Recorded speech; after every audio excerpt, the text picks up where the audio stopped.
everybody. This is Dr. Lori Shemek. And I'm Omar Cumberbatch. You're listening to This Podcast Burns Fat.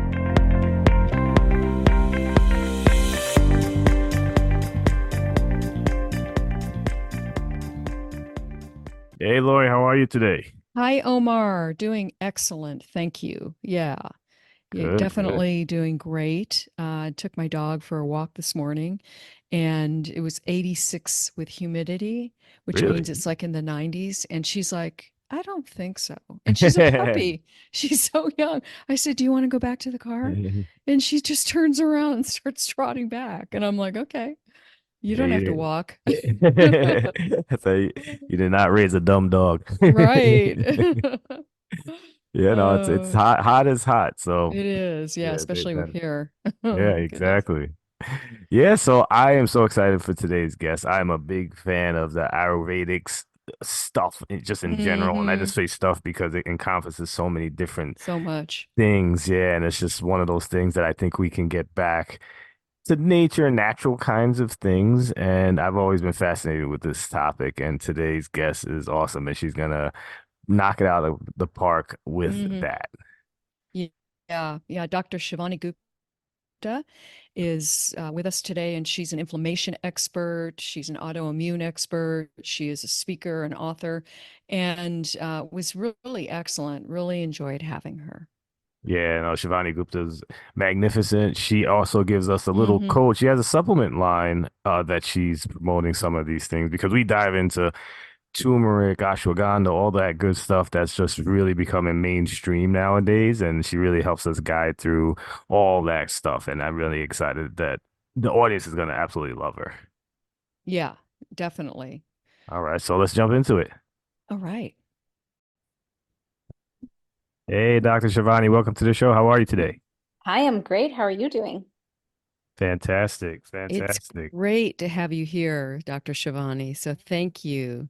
Dr. Shivani, so we wanted you on the show because you are an expert, and you tell me if I'm pronouncing this right. Ayurvedic Yes, medicine, correct? yes. And yeah, and so we'd love to hear, primarily turmeric is something that you talk about a lot, and it's extremely important. A lot of people don't realize how important it is, and others too. Other forms of herbs and medication, not medications, but just herbs and supplements.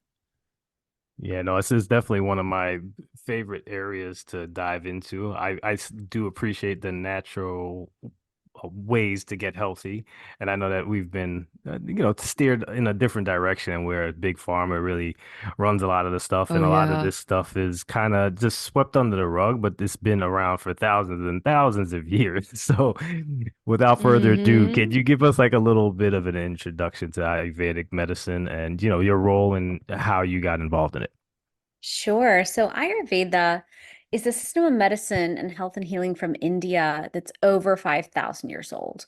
And my dream is that everyone on earth hears about it, understands it, and starts to practice different aspects of it because it's truly a lifestyle. It's something that we can all live by every single day. And I truly believe that this preventive lifestyle can help us prevent needing so many interventions that have side effects and detrimental effects on the body.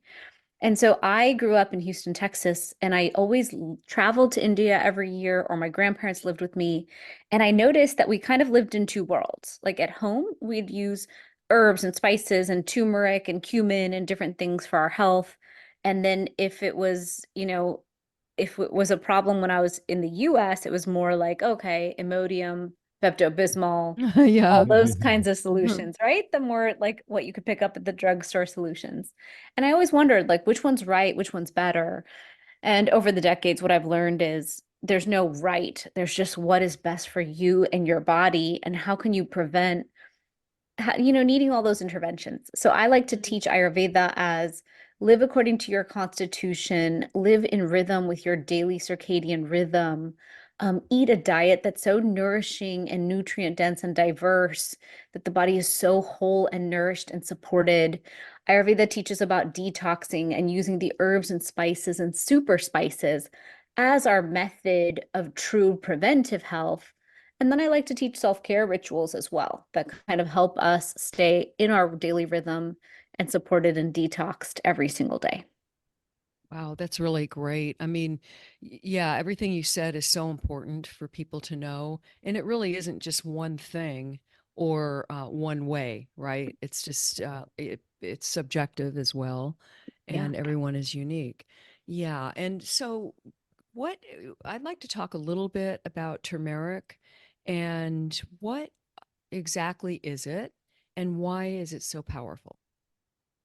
So turmeric is such a powerful plant when it comes to the plant kingdom. It is well received by so many different cells of the body. It's a sister to ginger. It's a rhizome. It's from the earth. Most turmeric in the world is grown in India. Out of the entire turmeric plant, the most potent and most effective part is the three curcuminoids. So out of your entire turmeric plant, only 3% is the curcuminoids. And of those curcuminoids, curcumin is the most effective at reducing inflammation. And so a lot of people are juicing raw turmeric, which is fine. It's great. It's just not the best form to take turmeric in. Then a Oh, lot of people interesting. Okay. yeah. So what happens is in ancient India, they didn't use raw turmeric. They used Mhm. the spice turmeric. So when you dry turmeric into the spice, it's going to become more concentrated, more potent, um, more condensed, really, and potent in that form. And when you use the spice turmeric, I see a lot of people sprinkling it on their chicken, on their eggs and things. But if you're not using black pepper or a healthy fat with your turmeric, you're not going to absorb it very well. It is difficult to absorb without that support. And then when it comes to the spice, most of us are so inflamed and have so much chronic, low grade, persistent inflammation going on that the spice is not enough to deliver the result that we need for our health. So I'm teaching about the importance of taking your 500 milligrams of curcumin twice a day because the level of inflammation we're seeing and inflammaging is problematic for most people. So taking it Mm-hmm. in a higher concentration can really show you the power of significant inflammation reduction in an entirely new way. So a lot of people are taking just turmeric in capsule form and as opposed to curcumin, which is the active compound. Right. And what do you say to that?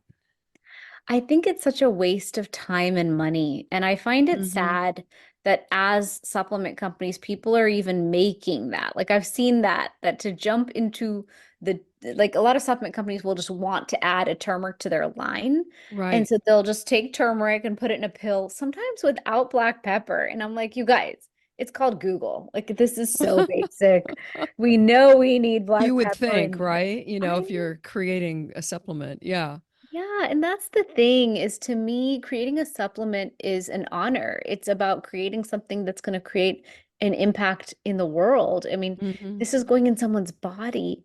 And so I very much take that role very seriously. And I just want people to get what they need so they can get the result they want. Like, for example, if I was going to buy vitamin D today, I would want to know that it's going to absorb and do the job and whoever's built it has built it cleanly, safely, consciously, with third-party testing in place so that I'm safe when I take that. Yeah, speaking to that though, I can't get over the black pepper because that's one of the things that my family who is from Jamaica, they swear by the black pepper. They will not do curry without the black pepper. And why is it? Correct. Yeah, why is it so much of a leap of I don't want to say leap of faith, but it's such a strange thing that's very common in I guess our cultures that is very much not common in American society specifically. I don't know. I think that we as the American society have gotten so far away from herbs and spices and are just eating this really bland diet that lacks so much nutritional density. And the spices are so easy to incorporate. Like if you eat Mexican food, you're going to have more spices. Indian food, East Asian food like Chinese, Japanese, Thai, any of those cultures, even Greek food. So I just wish that we would open up our minds to the spice cabinet, which I call the pharmacy, Farm. It's like this Hmm. pharmacy from the farm of phytochemicals and plant nutrients that have such antioxidant power, such anti-inflammatory power. So that's why I call them super herbs, because we are already obsessed with superfoods, but we're leaving all the super herbs and super spices on the table, and they can create such a powerful effect in the body. They're gastroprotective, they ignite the digestive fire, they support metabolism, they support detoxification. Like the And spices alone do so much. adding on to that, would you list some of the health benefits of curcumin? For sure. So curcumin from turmeric is anti-inflammatory. So it's going to battle against all the inflammation that's going on in our bodies right now in modern day times. Then it's also antioxidant. And not only is it antioxidant, but it goes after oxidation in the body that's existing and helps reduce that oxidative stress. And oxidative stress is a big part of what's aging us right now. Then it's an immune modulator. So turmeric is antiviral, antibacterial, and antifungal. So many of us who have felt like we had a weak immune system our whole lives can get this defense, this warrior level defense out of just taking curcumin every day that we've been craving this whole time. Hmm. So I think of those as the main ones, but as I embark on teaching about turmeric at more medical conferences, I recently spoke at A4M. I'm speaking at the International College of Surgeons. I'm asked to speak on curcumin from many different angles and many different standpoints, which is really fun because it requires me to go do more research, Hmm. to dive in deeper. So curcumin has an impact on autophagy, apoptosis, sirtuins, zombie cells, longevity factors, telomeres. There's so many different receptors in the body and inflammatory pathways that are Wow. impacted by curcumin. And that's why we're seeing this explosion of thousands of new clinical trials on curcumin related to so many different disease pathologies because of its absolute potential as this powerful solution for inflammation and oxidation and inflammaging in the body. And what about gut health and blood sugar? Sure. I mean, tumor can impact all these different issues in the body, whether it comes to gut health, which gut health, a lot of Hmm. times the issue is we're inflamed. So I teach about the benefits of ginger and turmeric when it comes to our gut health. Oftentimes people are suffering with ulcerative colitis, so many of the different gut issues that people reach out to me with. And I always say, look, if it's inflammation based, try turmeric for it. It's always worth it to try and see the impact of it. And then diabetes as well. We know that inflammation is this root cause problem that's causing all the other issues and chronic diseases. So by taking turmeric, you can definitely support all of these different chronic diseases.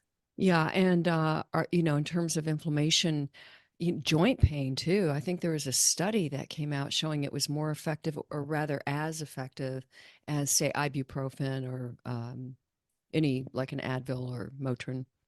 Correct. And that's been my most focused area of study. My dream is for orthopedics to lean on curcumin instead of NSAIDs and opioids when it comes to chronic joint pain. And I've seen it over the last 8 years. People with chronic joint pain who were losing function in their hands, who had significant back pain and couldn't go up the stairs, or everyone tells me their mom has knee osteoarthritis and joint pain. All these people have seen tremendous relief by using curcumin. What would you recommend as a dosage for somebody, say, with arthritis? And you know what? Can I So, piggyback on that question too? That's Yeah. a great question, Lori, because I was just thinking the same thing, and I was really curious whether or not, like, you know how someone takes the ibuprofen and they think that they feel better already. What is like the effectiveness time? Like, what's the gap between consumption and effectiveness? so most people who have chronic joint pain can take curcumin twice a day. That's typically 500 milligrams per capsule, and they can take it morning and afternoon or morning and evening. And they're going to get tremendous relief in their inflammation and their pain. And what was the second part of your question? I The guess gap. yeah, the in- gap between The consumption. gap. Actually. So yeah, so most people tell me that when they take it within 7 to 10 days, they're starting to see that significant relief from their joint pain. It really comes down to their own gut absorption. So some people, if they're super healthy and Mm. super clean, next day they're like, whoa, that turmeric Mhm. was really strong. So it just depends on the absorption and the gut health of the individual. Yeah, that definitely makes sense. And I was also curious, like, what do you think is the best method of delivery, actually? Because I know a lot of people do add it to just various things, like you were mentioning earlier, just to salads and such. A lot of people cook with it. What is your best recommendation? Is it really just supplementation or on food? I love food as a solution. I do think that using turmeric, the spice, as long as we're adding a healthy fat or a black pepper, is supportive to the body. I think incorporating it throughout our day is beneficial. But I think for most of us, like I said, it's just not enough. Like in my case, I know living my life. Life is stressful, life is busy. I'm eating on the road, I'm traveling. So if I'm traveling, my sleep is not perfect or my diet is not perfect. If we drink alcohol or eat any of the inflammatory foods, we are inflaming ourselves. And so that's where I find taking curcumin as a supplement is going to help support us. And taking it twice a day, even up to 3 times a day, can be a powerful way of consistently reducing that inflammation and getting the body into that healthier healing state where then the body can go repair what it needs to repair and bring us back to homeostasis and not be at such a battle with our immune system, with, everything that comes along, because our body's not fighting this fire all over. It's Mhm. now got the relief it needs to function better. So, if I could just switch topics just for a little bit, Yeah. I'd like to know, you mentioned that you have dove into the world of circadian rhythm, Yes. and there's been a lot of research coming out lately on it and how it's actually almost key Yes. to longevity or optimal health and Yes. or Very much so. So circadian rhythm or circadian medicine is this concept out of Ayurveda that was taught thousands of years ago. And in the last few decades, 3 Nobel Peace Prize winners proved that circadian rhythm is valid and true. And Ayurveda has said for thousands of years, we must live in rhythm with nature. We are made from nature. And by living in rhythm with the planet, with the moon cycles, with nature cycles, with the day and night cycles, with the seasonal cycles, we're supporting ourselves to have better vitality and better health. Because instead of fighting upstream against nature's rhythms, we're going to Mhm. flow downstream with it and have more ease and more comfort. So I teach everyone that pay attention to nature cycles. And Ayurveda teaches us to rise with the sun, wind down our day when the sun sets. At 10 o'clock, we know we have a melatonin secretion. That's the ideal time to go to bed. It's not ideal to push our bedtime too late at all. That's not good for our health.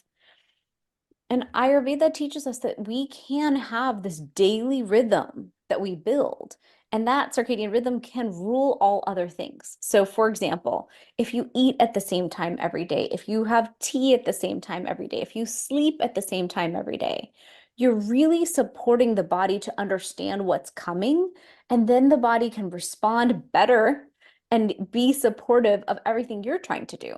So I hold a very rigid schedule with my health. And I have every other day a little bit more flexible and with ease. But the fact that I build both into my day is what allows me to pack in more, do more, achieve more. All my systems are optimized so I can achieve more. That's fantastic. Yeah, it's so important to and expose yourself to the sun as well. So first thing in the morning, uh, get some sunlight, and it Exactly. makes a huge difference. And I've been hearing so many anecdotal, N equals one Yes. studies coming out that it's just when you do pay attention to that, it's life changing in terms of health. It is that and our blue light exposure at night, Right. blackout curtains at night can contribute. sleeping on time. I'm a big fan of using sleep supports to guarantee that I get perfect sleep, and I'm always staying on my sleep cycle. So I use sleep teas, sleep gummies, whatever it takes to constantly make sure I'm getting perfect sleep. Even sleep pressure matters. That's a concept that most people haven't heard of, where it's important that we exercise and move enough to have enough sleep pressure to sleep through the night. Good Um, point. Yeah.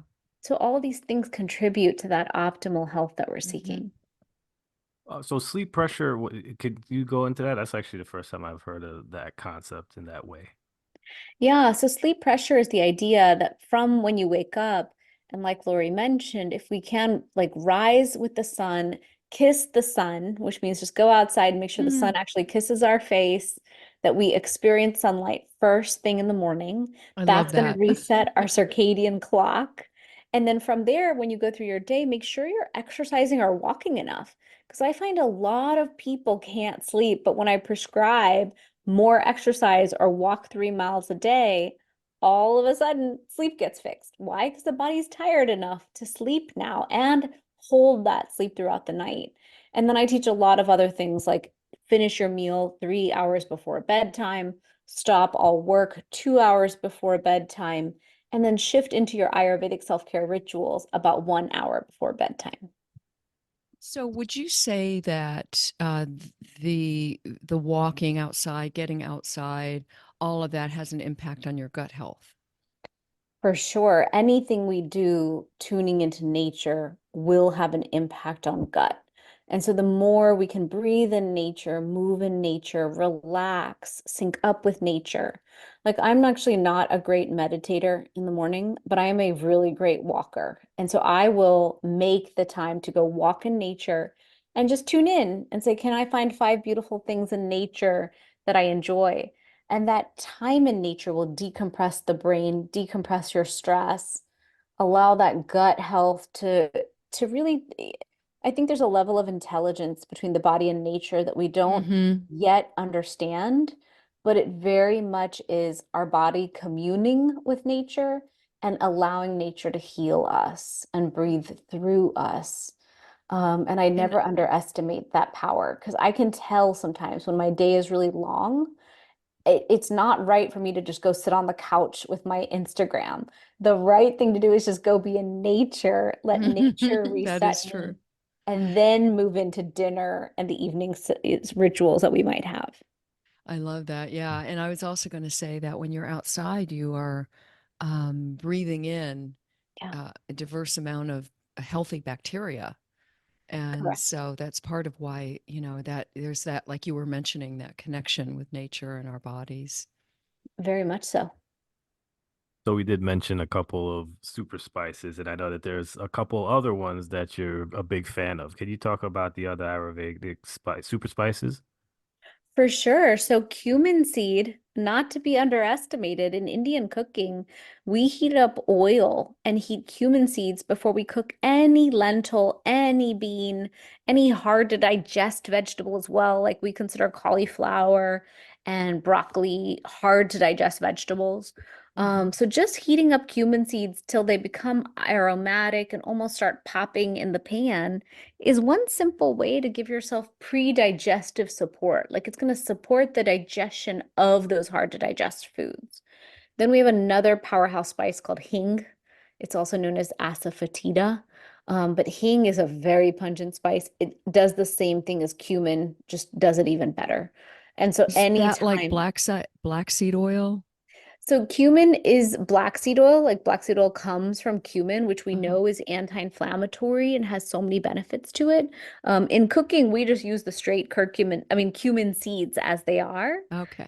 And then we also use hing, and that's like a spice. We just put a pinch of it in the base of the cooking so that any lentils, anything hard to digest will be supported in digestion. So there's a lot that we do in our cooking. We use turmeric. If we use turmeric, we use black pepper or a healthy fat. Our garam masala inherently has black pepper in it, which supports Hmm. the absorption of that turmeric. Cayenne pepper, of course, is going to ignite good digestion as well.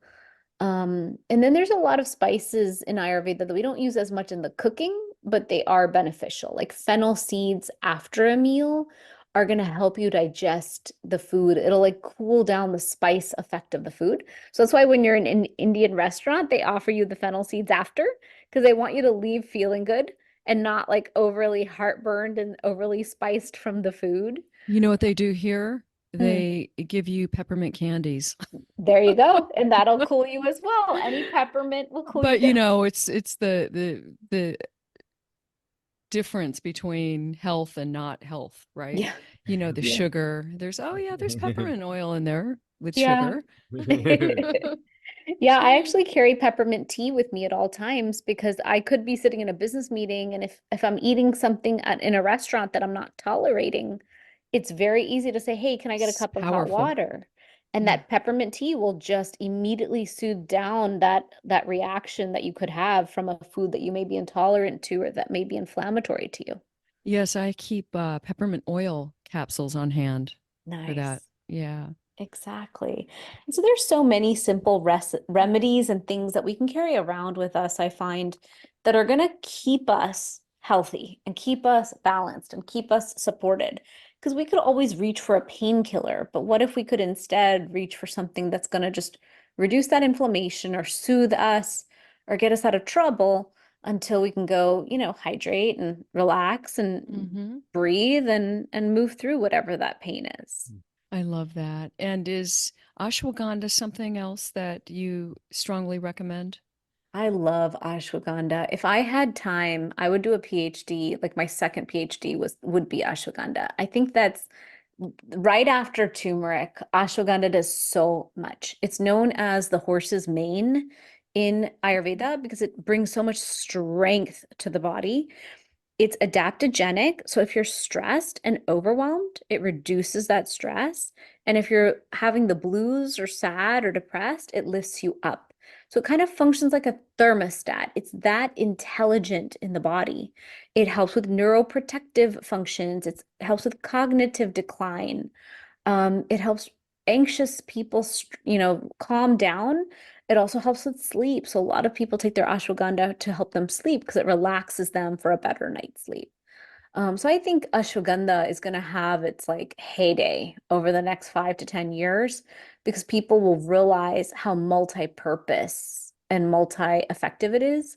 I was just in Bombay meeting with a team on ashwagandha because I want to always make sure that if I create something, it's coming from this place of how can we be the best? How can we have the most science? How can we control from seed all the way to production? But I love that people are learning about ashwagandha now and using it more. Yeah. Yeah, it's definitely becoming more popular. And I'm just thinking about your description of like what you use in your foods as far as these spices. And when you think of spice, you think of heat and spiciness. Is that Mm. always the case? And is there stuff that's less spicy for people who may not have the same kind of aptitude to try these kind of spicier foods? That's a great question. Just because you're using super spices doesn't mean the food is spicy. Like we use a lot of spices that add depth of flavor and layers of Tons of them flavor. sometimes in a recipe. Yeah, like Yeah. tons of different ones. Like sometimes when I'm having more fun with the recipe, I will use fennel or fenugreek or things I don't always use, or cardamom. But these things are actually not spicy at all. It's until I put that chili powder in there. That's when it gets hot. And so in my own home for my young kids, we're using all the spices, but we're not making the food spicy. So thank Hmm. you for asking that question. Because yeah, I can see how people might be turned off by it and think, oh, I can't eat all that That spice. is a good question. Oh yeah, Yeah, well, thank you, because Yeah. that's what a lot of people automatically think about. When you this, sure. Yeah. that's what the word references spice, right? Like so, Right. it's not necessarily the In the case, States. Yeah. right? Yeah, But true. Dr. Shivani, you've been fantastic. You're really Yes. eye-opening to a lot of stuff that are becoming more popular. So you're doing a Hmm. big service by popularizing in your own right. And again, it's out there. I see a lot in this category now, but I do want you to give the audience an opportunity to keep up with what you're doing. You do have wonderful products that you do associate with. So we definitely want to get your website, social media handles, and everything that we can keep up with what you're doing. Or how we could get your supplement too. Hmm. Sure. So the best way to get in touch with me is on Instagram. It's at dr.shivani Gupta.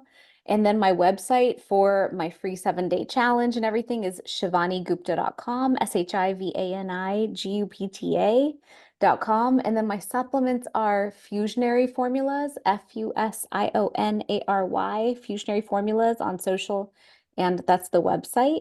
And then we made a special code for your audience. It's This Podcast Burns Fat, and that will be 15% off for them on their first order. Oh, that's Oh, wow. nice. Thank you so much That's for great. that. Thank you. Yeah. Of course. Thank you guys for having Yeah. me today, and Well- thanks for the great questions. I loved them. Oh, that's wonderful. No, Well, you're we great, loved Ann. having you. So, and I know our audience did too. So thank you, Dr. Shivani. Thank you. All right. Have a great rest of the day. Take Thanks, care. you too. Thank you so much for listening to this episode of This Podcast Burns Fat. We're so excited to have you as a listener, and we're hoping that you really enjoyed the content as well. And if you did, please run over to iTunes and provide a rating and or review. It will go a long way in helping us continuously build our listenership up so that we can provide you with excellent content regarding fat loss, weight management, and just an overall healthy lifestyle. Thanks so much. Have a great night.